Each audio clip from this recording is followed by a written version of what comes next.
Hey guys, welcome back. Today is the third video in my personal style series, and I will be talking about body proportions. When I talk about proportions, what I'm referring to is the measurement of one part of your body as it relates to your body as a whole. There are two directions that you need to be concerned with when worrying about your proportions: your vertical proportions and your horizontal proportions, which everyone knows about because that is what you use to determine your body shape. When we are talking about vertical proportions, we're talking about face length, so the length of your face from your hairline to your chin. Your neck length, so the length of your neck from your jawbone to about your clavicle. Your torso length, which is going to be from the top of your shoulders to your crotch, and then the length of your legs, which is from your crotch to the ground. As you dive deeper into proportions, there are two other vertical proportions that some people like to take into account. One is their waist height, so where their waist falls in relation to their shoulders and their crotch, and then your rise, which is where your belly button falls in relation to your waist and your crotch. So your horizontal proportions, everybody knows this because that's how you determine your body shape, but there are actually a few horizontal proportions that most people don't take into account.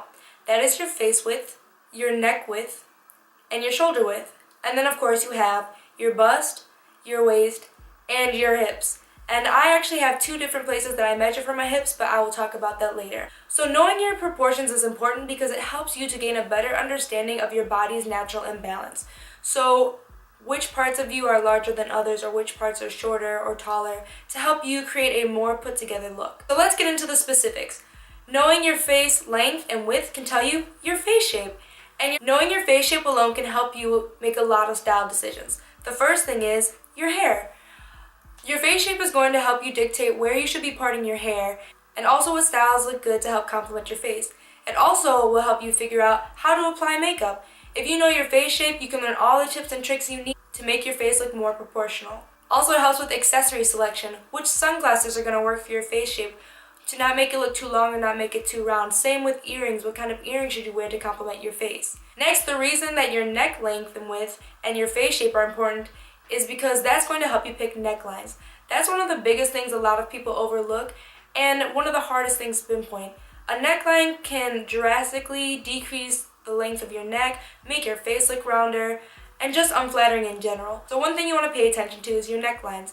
You want to make sure that they are flattering your face, and I like to play around with them, and you should too, definitely to see what's working for you and what isn't. Knowing whether or not your torso is long or short in comparison to your legs helps you in terms of your garment lengths and hemlines. It's going to give you a good indication of where your clothes should be ending on your body to help you create a more balanced look.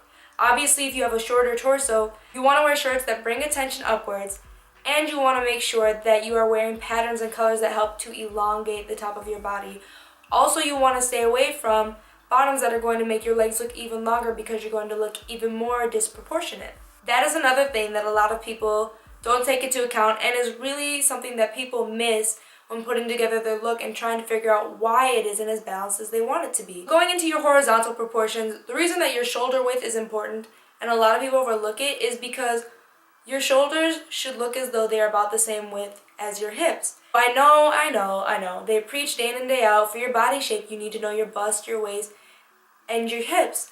But if you have broad shoulders, you should take that into account because your body may be pear-shaped, but your broad shoulders could actually be giving you a rectangular look when you're wearing looser fitting silhouettes. Next, I'm just going to go over quickly what the body shapes are. I'm not going to give certain tips and stuff. I feel like I will save that for a separate video today. Today, I'm just strictly focusing on what measurements you should pay attention to and know when you're dressing yourself to help better your style. So the first shape, and the one everyone knows and the one that everyone's trying to basically recreate, is the hourglass shape. That means that your bust width and your hip width are the same, and that means that your waist is 6 inches or more less than the measurement of your bust and waist. A lot of people try to categorize themselves as an hourglass when they're really actually the neck shape, which is a rectangle, and so a lot of people assume that to be a rectangle you literally have to be straight up and down. But what it means is that you do have a waist, but it is not as well defined as someone with an hourglass shape. The one bonus of a rectangle shape is that a lot of models are rectangular shaped, so a lot of things that you'll see models on the runway wearing and you kind of like the way that it fits on them will actually work for your body too. Whether or not you're on the tall side or the short side, it's still going to work. You You just have to pay attention to your vertical proportions, which a lot of people miss, and why when they go to recreate other people's outfits, can't seem to get it quite right. After the rectangular shape, you have the triangle, also known as the pear, so that means that your hips are the widest part of your body. I fall into this category. Next is the inverted triangle, which means that your shoulders and bust are the widest part of your body. And lastly, there is the oval or apple shape, and that is basically that you carry most of your weight around your midsection. So again, to summarize, you want to pay attention to both your vertical and horizontal proportions because that's going to help you create a balanced look overall. In general, if you have more volume on the bottom, you want to balance out by creating volume on the top, and vice versa. So the last thing to leave you with about body shapes is that you can actually fall into one or more categories. I like to consider myself a rectangle and pear shape because if you look at my shoulders in comparison to my hips in a lot of photos on my blog, you'll see that they're about the same width. But if you look at just my bust, waist, and hip measurements, then I'm clearly a pear shape. When you are dressing yourself and you are looking for tips and tidbits, know that they are trying to give you how to dress your body to appear hourglass shaped. If that is not your goal, you should disregard those tips. If that is not your goal, then don't sit there and try and make an effort to look hourglass shape if that's not what you want. If you want to appear very pear shaped, dress to be a pear shape. Don't let other people confine you and tell you exactly how to balance out your look when you know what you're going for. So make sure that you have your style goals in mind when you're dressing yourself. Proportions are only going to help you better reach those goals. So if you're trying to change the way your body's looking, you have the proper tools to do that. Knowing your proportions is going to help you to figure out what silhouettes best work for your bodies. So next week I want to talk about the different silhouettes that are out there and help you guys. I'm basically talking about creating a uniform. In the meantime, use the information I gave you. Play around with your necklines to see which necklines are more flattering and less flattering.